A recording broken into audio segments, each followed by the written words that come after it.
tegakkan keimanan. Jaga persatuan. Hindarkan perpecahan.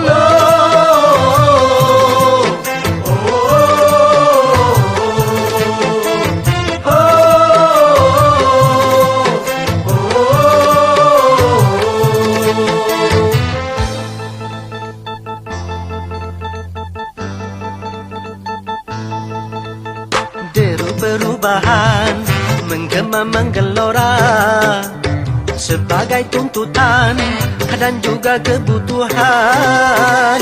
Kini perubahan jadi kesepakatan di segala bidang dan sendi kehidupan. Marilah kita benahi pangkuan ibu